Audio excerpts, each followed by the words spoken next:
अब देखिए छठवां का पहला प्रश्न क्या है। तो छठवां का पहला प्रश्न है, किसी त्रिभुज पी क्यू आर की भुजाओं पी क्यू और पी आर पर क्रमशः बिंदु ई और एफ स्थित है। ओके, कोई त्रिभुज है जिसमें क्या है पी क्यू और पी आर, इसमें क्या है पी क्यू और पी आर में कोई भुजा ई और एफ स्थित है।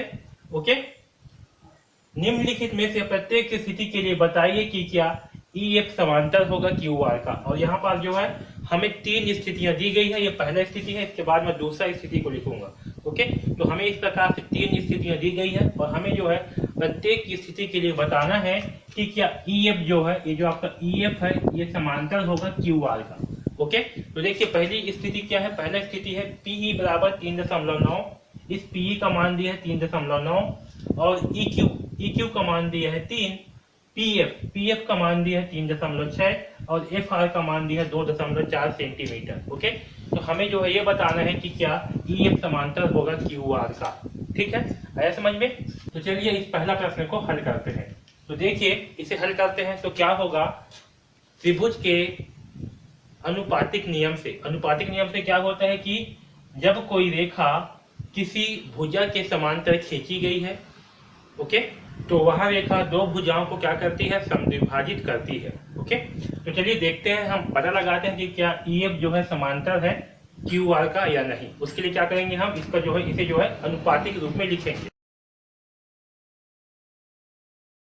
देखिए पीई बटे ई क्यू का मान क्या होगा, तो पीई का मान है 3.9 और ई क्यू का मान है 3। ओके, और इसे हल करने पर हमें क्या प्राप्त होगा, 3.9 को 3 से भाग करते हैं। देखिए 3 एकम 3, ओके, दशमलव है, लगाएंगे दशमलव, जाएंगे 9 को, 3 तिहाई 9, तो हमें क्या प्राप्त हुआ, हमें जो है 1.3 प्राप्त हुआ। कितना, 1.3। ओके, अब देखिए दूसरा अनुपात क्या होगा, तो दूसरा अनुपात होगा पी एफ बटे एफ आर। क्या होगा, पी एफ बटे एफ आर।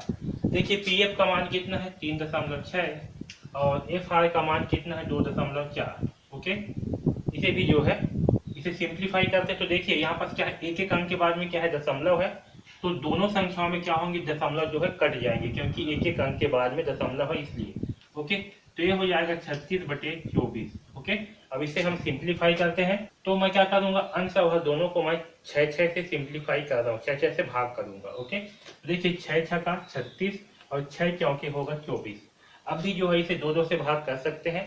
तो देखिए 2 तिया होगा 6 और 2 दूनी होगा 4, तो हमें क्या प्राप्त हुआ, 2/3 और 3/2 और 3/2 यानी कि 2 से 3 को भाग करने पर क्या आएगा, 2 एकम 2, 1 बचेगा, दशमलव लगाएंगे होगा 0, 2 पंचे 10, तो कितना प्राप्त हुआ हमें, 1.5 प्राप्त हुआ। क्या प्राप्त हुआ, 1.5 प्राप्त हुआ। ओके, तो देखिए यहाँ पास ये जो आपका पीई है, पीई बटे ई क्यू, ये क्या है, ये जो है बराबर नहीं है पी एफ बटे एफ आर के। ठीक है, दोनों का मान क्या है, आपस में बराबर नहीं है। तो चूंकि दोनों का मान जो है आपस में बराबर नहीं है, इसलिए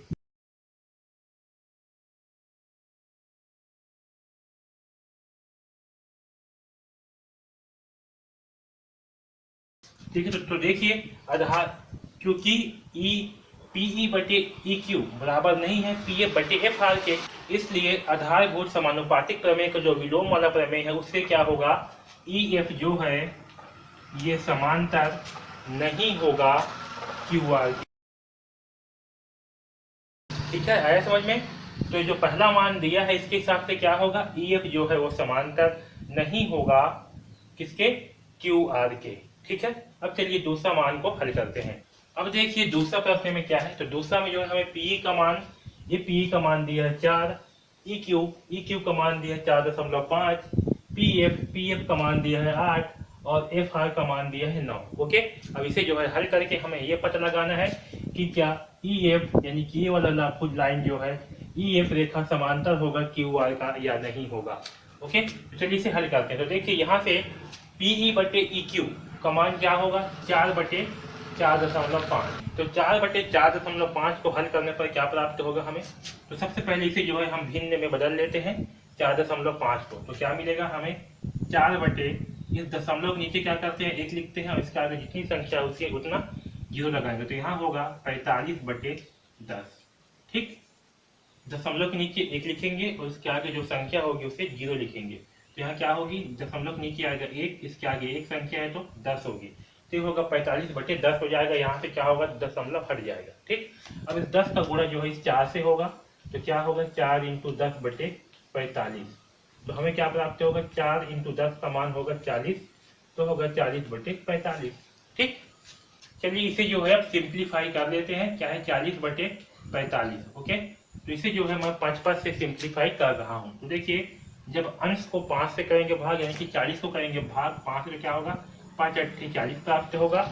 और 45 को भाग करने पर क्या प्राप्त होगा, 5 × 45 प्राप्त होगा। ओके, तो क्या आया, 8/9 आया। अब इसे जो है भाग कर देते हैं। तो 8 को जब 9 से करेंगे भाग तो क्या प्राप्त होगा, देखिए यहाँ पर लगाएंगे दशमलव, तो यहाँ जो है 0 बढ़ जाएगा, तो होगा 9 × 81।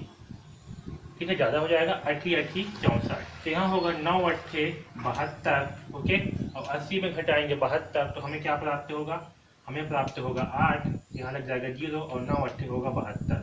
इसका मान हमें क्या प्राप्त हुआ, 0.88 प्राप्त हुआ। ओके, यानी कि PE/EQ इन दोनों का अनुपात क्या प्राप्त हुआ, 0.88 प्राप्त हुआ। ओके, अब चलिए हम PF/FR इसका मान जो है निकालते हैं। तो PF का मान कितना है, PF का मान है 8, और FR का मान क्या है 9। यहाँ देखिए 8/9 का मान क्या आएगा, 0.88 प्राप्त होगा। ओके, इसका मतलब क्या है, इसका मतलब है कि PE/EQ ये क्या है, बराबर है PF/FR से। ओके, PF/FR के क्या है, बराबर है। इसका मतलब क्या होगा,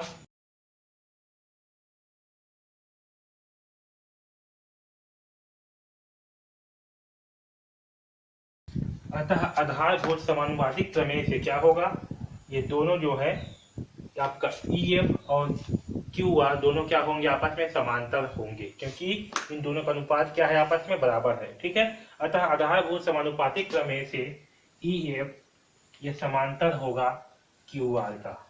ओके, क्यों समांतर होगा, क्योंकि ये दोनों भुजाएं जो है आपस में क्या है, इन दोनों का अनुपात समान है, इसलिए EF जो है समांतर होगा QR का। ओके, तो ये जो है दूसरा प्रश्न को इस प्रकार से हम हल करेंगे। ठीक है, अब देखिए छठवां का तीसरा प्रश्न, उसे जो है हल करते हैं। तो देखिए छठवां का तीसरा प्रश्न क्या दिया है हमें, PE। तो चलिए अब इस तीसरा प्रश्न को हल करते हैं। छठवां का तीसरा, देखिए यहाँ पर PE का मान क्या दिया है, 1.28 सेंटीमीटर। EQ का मान है 2.56 सेंटीमीटर। PF का मान है 0.18 सेंटीमीटर, और FR का मान है 0.36 सेंटीमीटर। ओके, तो चलिए अब जो है हमें क्या करना है, इस दोनों का अनुपात निकालना है। अगर इन दोनों का अनुपात आपस में बराबर होंगे तो EF जो है समांतर होगा QR का। तो देखिए PE/EQ। ओके, तो PE/EQ करने पर क्या होगा, PE का मान कितना है 1.28, और EQ का मान कितना है, तो EQ का मान है 2.56। ओके, अब देखिए दोनों संख्या में क्या है, दो अंक के बाद में क्या है, दशमलव लगा हुआ है, तो दशमलव से दशमलव हो गया कैंसल। तो हमें क्या प्राप्त होगा, यहाँ पास आ गया 128/256। कितना आएगा, 128/256। और 128/256 को जब हम सिंप्लीफाई करेंगे तो हमें क्या प्राप्त होगा, इन दोनों को 128 से जो है भाग करेंगे। ठीक है, तो 128 से कम 128, 128 दूनी होगा 256। तो हमें क्या प्राप्त होगा, PE/EQ का मान 1/2, और 1/2 का मान क्या आएगा, इसे भाग करने पर आएगा 0 दशमलव लग जाएगा, यहाँ पास सॉरी यहाँ लगेगा दशमलव, यहाँ हो जाएगा 0, तो 2 पंचे 10। ओके, तो हमें प्राप्त हुआ 0.5, तो इसका मान आएगा 0.5। ओके, अब देखिए दूसरी भुजा क्या है, दूसरी भुजा है PF। यहाँ पास जो है PF/FR करेंगे। ओके, तो देखिए PF का मान कितना दिया है, PF का मान है 0.18, और FR का मान है 0.3। यहाँ भी क्या है, यहाँ भी दोनों ऊपर और नीचे की संख्या में दो अंक के बाद में क्या है, दशमलव है, तो दशमलव से दशमलव हो जाएगा कैंसल। ओके, क्योंकि क्या है, समान अंक के बाद में क्या है, दशमलव है, इसलिए दशमलव जो है हो जाएगा कैंसल। तो यहाँ क्या बचेगा, यहाँ आएगा 18/36।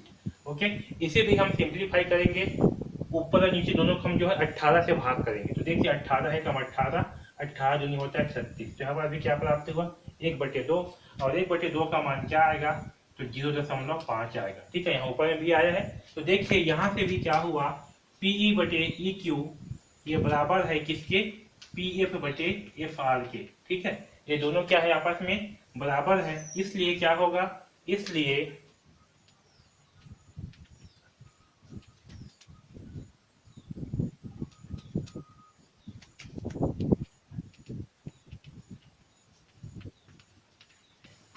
आधारभूत समानुपातिक प्रमेय से क्या होगा आपका EF जो है समांतर होगा QR का। ठीक है, क्योंकि इन दोनों का अनुपात क्या है आपस में समांतर है, सॉरी आपस में बराबर है, इसलिए क्या होगा EF जो है समांतर होगा QR का। ओके, तो इस प्रकार से जो है हम इस प्रश्न क्रमांक 6 को हल करेंगे। ठीक है।